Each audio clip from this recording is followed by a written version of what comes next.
Maayong adlaw sa tanan.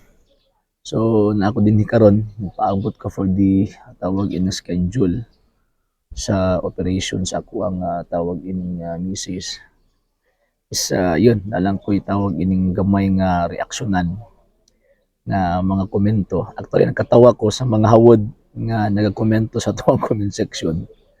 Pakita gid nila ang ilahang kuan ba, ipakita gid nila ang ilahang tawag ining pagkawayhanaw.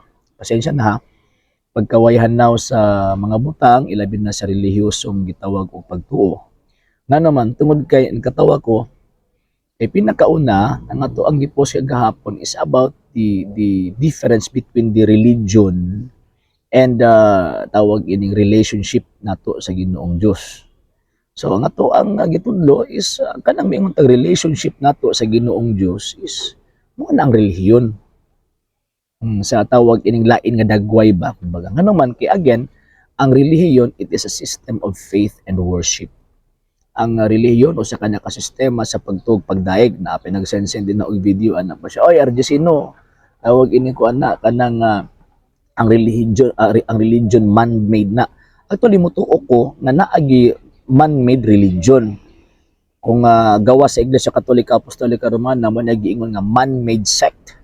Ngano man tungod kay tao man ang naghimo sa sistema sa ilahang pagtuog pagsimba. Pero bantayan nato kung nato ang tan-awon ang balaang kasulatan even sa Old Testament, ang Dios mismo mo ay kanang nagbuot ba kung sa unsang paagiha ang tao magsimba niya. Muna sa Old Testament kadto ang tan-awon na sila'y sistema sa paghalad sa ilahang gitawag mga sakripisyo nga ang Dios mismo nagbuot nga ingon ana mo maghalad.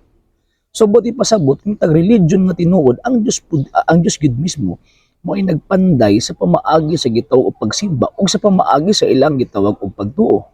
So karon kumusta man ang Santa Iglesia Katolika Apostolika Romana?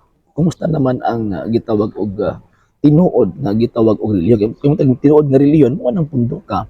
Mo nang gitawag og relihiyon nga nagtudlo sa sistema sa pagsimba nga ang Kristo mismo ang nagtudlo. So ang basic foundation sa faith and worship nagikan sa Ginoong Jesucristo. Kay mo man na ang naglangkob sa gitawag og religion. So karon, syempre, kung ato ang tawag in tan-awon nga mao gini naglangkob sa gitawag og religion. So nagtudlo ba ang Kristo pagtuo? Yes. Ngano man kay di ba ingon si Kristo tudlo sila sa tanan nga sa ako nga akong gitudlo ninyo.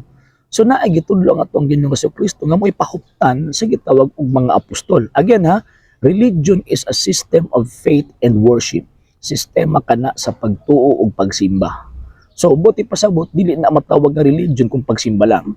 Dili na matawag nga religion kung faith lang. Kung dili matawag na religion nga naman kay uban ka ng duha, pagtuo ug pagsimba. So kanang pagtuo ug pagsimba gilangkuban ka na or kanang gihigot ka na sa ato ang word nga relationship nato sa Ginoong Dios. Kay siyempre di ba Hebrews chapter 11 verse 6, ang Dios dili man mahimuot sa mga tawo nga pagtuo.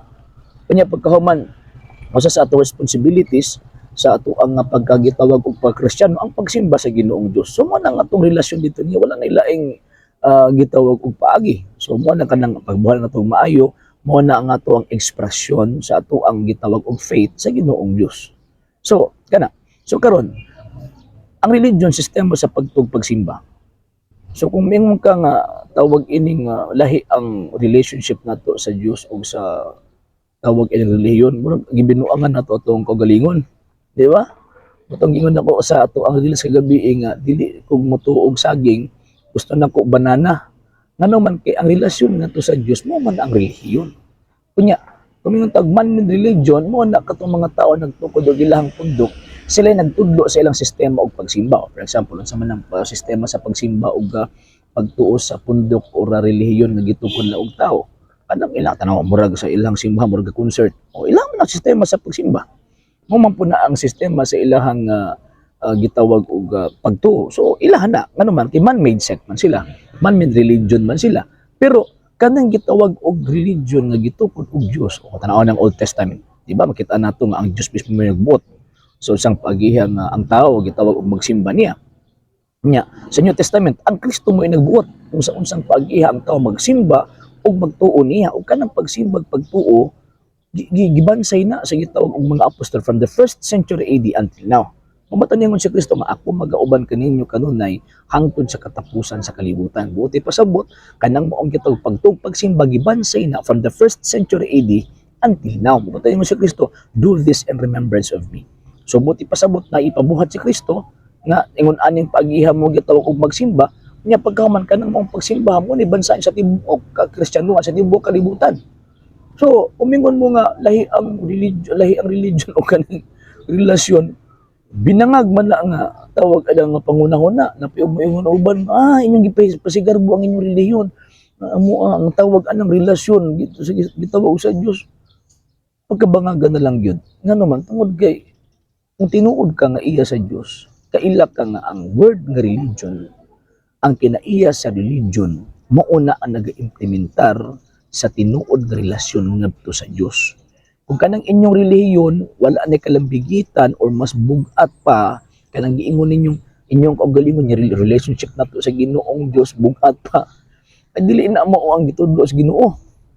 So dili na mao ang tawag anang gitudlo sa gitawag og mga apostoles. Nanuman kay komunal baya ang tawag ining pagtuo nga gi-establish sa Ginoo. Mabatayngon niya my church, I will build my church. O sabihin nga I will build the individuals. Hindi.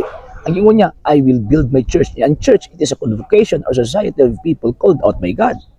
So man ang mga apostol kani abto magpasakop sa ilahang gitawag bundok mo ni si iglesia nagpasakop sa ilang relihiyon. Nang ingon na Saint Paul, 1 Timothy chapter 3 verse 16, walay makalimud sa kadako ang tinago sa atong gitawag o relihiyon. Kung wapi pulos ang relihiyon, kung wapi kalambigitan ang relihiyon sa relasyon nato sa Ginoong Dios, kanang ang mga apostol nagpasakop pa ng relihiyon.